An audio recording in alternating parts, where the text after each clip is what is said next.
Y en una ocasión, estando como a las 2 de la mañana, durmiendo en el alojamiento, me levantaron. Entonces me dijo, vea, vaya que mi teniente lo necesita. Y entonces salimos varios compañeros que estábamos ahí en la habitación y nos habían asignado una misión de ir a un pueblo en Antioquia que se llama Sonsón. Habían, le habían quitado la vida a un compañero y teníamos que hacer la investigación. Pero resulta que cuando llegamos allá, pues hermana, eso era una sola entrada y una sola salida. Eso no tiene campos para donde usted voltear, ni atajos, no, es una entrada y una sola salida.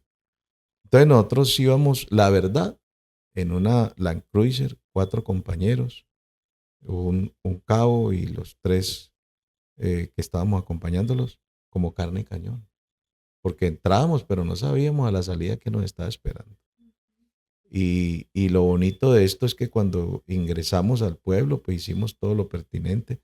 Pero yo me fui con esa inquietud de saber por qué había sido asignado a una misión que era tan peligrosa. Entonces, recuerdo que a las 7 de la noche subí al segundo piso a una plancha que había en el comando. Y entonces yo vi un compañero allí, me le arrimé, yo dije, voy a predicarle el evangelio. Y comencé a hablar, le dije, compañero, ¿sí sabe que Dios lo ama mucho a usted? Entonces él me quedó mirando y me dijo, ¿por qué? Le dije, porque mire, me levantó a mí a la 1 de la mañana para venirme aquí a hablarle a usted a esta hora. Y pues yo le preguntaba a Dios que también por qué me había asignado esta misión, pero ahora me doy cuenta que Dios me levantó fue para hablarle a usted y para decirle que Dios lo ama, que Dios tiene un propósito con usted. Y bueno, y comencé a hablarle y sin exagerar, el hombre comenzó a llorar, a llorar.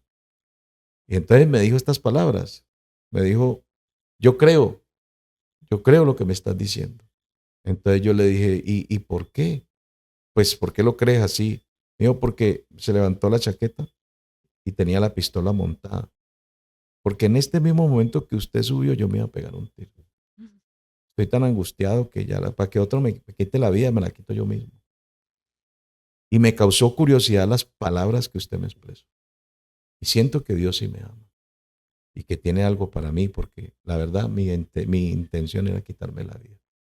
Yo entendí tantas cosas, porque a veces uno piensa que uno está ocupando simplemente una función porque sí, no. Donde uno está es sencillamente porque Dios lo tiene allí. Y a veces no nos damos cuenta para qué. ¿Cuál es realmente el propósito que Dios tiene con nosotros?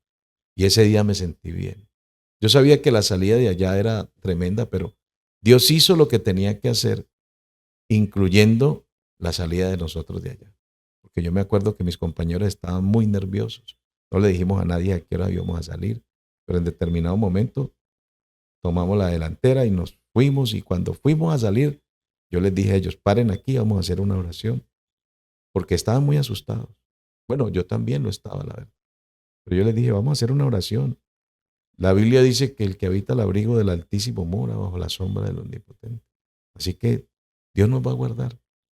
Y algo que nos sucedió y que es, pues, seguramente para muchos difícil de creer, pero bajando había un retén, ¿cierto? De los enemigos que nos estaba esperando. Y en ese retén nos habían dinamitado la carretera y todo.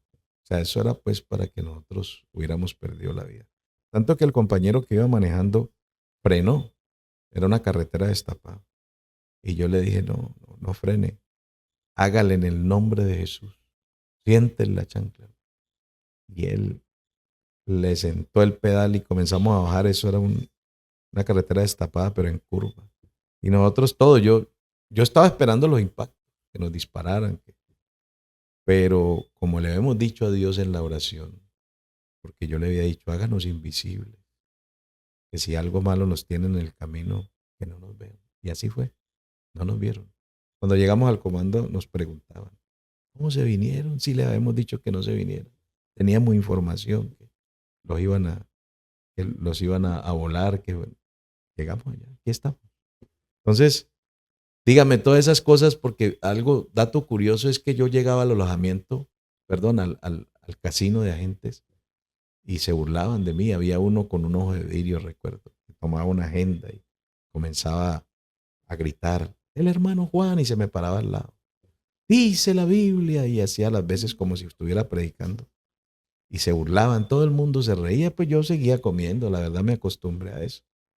Pero curioso que cuando pasó esa experiencia, quienes la vivieron conmigo se encargaron de comenzar como se dice, a correr la noticia de que Dios nos había guardado. Y pasaron dos cosas. Una, yo llegaba tomaba mis alimentos, me iba a sentar, esperaba la burla, esperaba, nunca más, nunca más, nunca más volvió a ocurrir algo así. Nunca más que se volvieran a burlar, no. Comenzaron a respetarme, a mirarme con otros ojos. Y lo segundo que ocurrió es que los mismos comandantes que iban a algún operativo que consideraban difícil o peligroso, comenzaron a llamarme.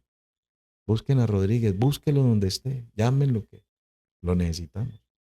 Y pues no sé si era que me veían como un talismán o qué, pero lo curioso del asunto es que Dios en realidad le muestra a uno que Él es muy grande. Amén. Y que cuando Él está como dice la Biblia, si Dios es con nosotros, ¿quién contra nosotros?